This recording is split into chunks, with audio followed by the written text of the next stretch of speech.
Today I'm making a homemade bird feeder with these stems from the garden, and that's brought to you with the support of King Seeds and Cobra Garden.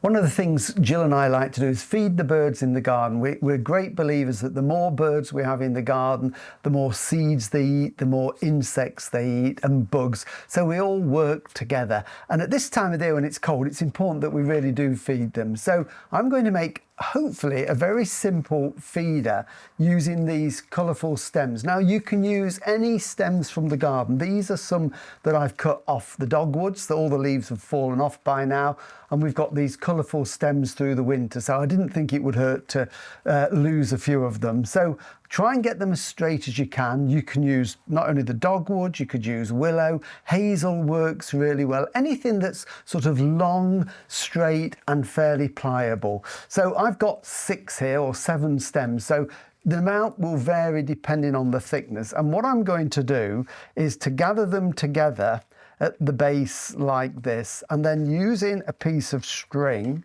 and this is the sort of thing that you do need 3 hands with, so you'll have to bear with me.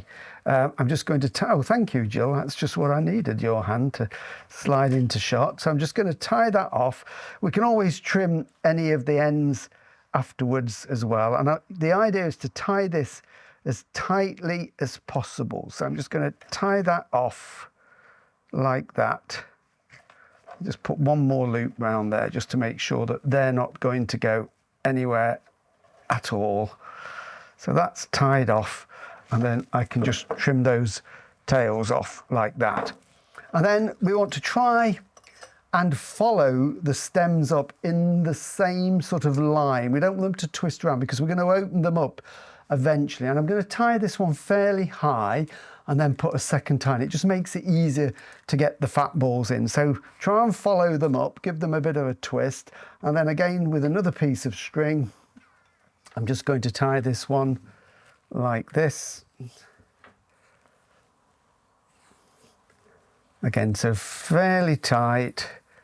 They do tend to shrink a little bit as they dry out, the stems do, so we don't want them slipping. Can always retighten them if necessary. So that's tight there, and just again cut those off. So that is basically the start of our bird feed. And now you might think, how on earth is that going to work? Well, we're going to use fat balls. Now of course you can make your own fat balls. These are some that we've bought, if they're in those net bags, take them out the net bags because the birds can get their feet tangled in those. So what I'm going to do is just now, because these are all quite flexible, I'm just going to open these up, and this is why it's important if you can get the stems all going up in the same way, but just force that in, and you can see how that has opened up now to get those fat balls in like that. And I think we can probably get 3 or 4 in there, and they just hold them in position, just a little bit of twisting needed there, like that. And what you can do if you want to, and I may well do that, is just put a 3rd piece of string in there, and it just tightens that up a little bit and stops them falling out. So I can just tie that piece of string around there just to give it a little bit of tension. So just loop it round a few times and put that on there like that. Feel a bit like John Noakes on Blue Peter in the 1970s. Of course, most of you won't be old enough to know who John Noakes was on Blue Peter. And that's it. So it is really, really simple and easy to do. And they're now wedged in there, so that, you know, when you hang that up in a tree, the birds can go in there, grip onto those, feed them quite easily. And then one final thing I'm going to do is any seed heads that you've got in the garden you can use as well. So I'm just going to cut off the tops of these now, so we don't need those, like that. And then I've got some teasels here, and teasels have seeds in there. These are a bit prickly, and I'm just going to poke those, ouch, out down into there like that. Maybe I shouldn't have made that quite so tight, because finches, especially goldfinches, love teasels. So if you can just push several of those in around like that, that will really attract the finches into your garden, and they will feed on those little seeds. They don't seem to mind the spikes, so I'm just going to push that one into there. I'm going to try get this last one in. Like, no, that's not going anywhere, is it? That's going into nowhere. Oops. Maybe we should rehearse this. That one in there, and then finally, that one I think will fit into that gap down there, like that.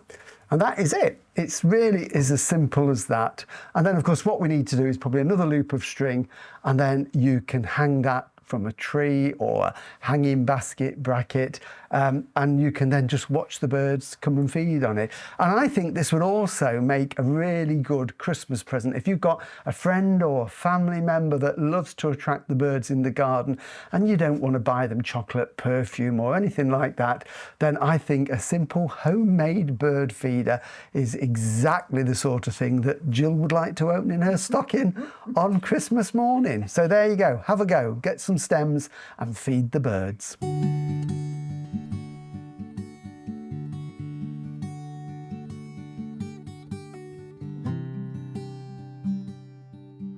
So there it is, hanging in the Bramley apple tree. We just got to wait for the birds to come now and have a winter feast. Don't forget all the videos that we've done and our weekly podcast you can find on YouTube, where you can subscribe for free. And next week, I'm going to be in the greenhouse potting some sweet pea seedlings. They were the seeds that we sowed back in the autumn, so I'll show you what to do with them. See you then. Bye.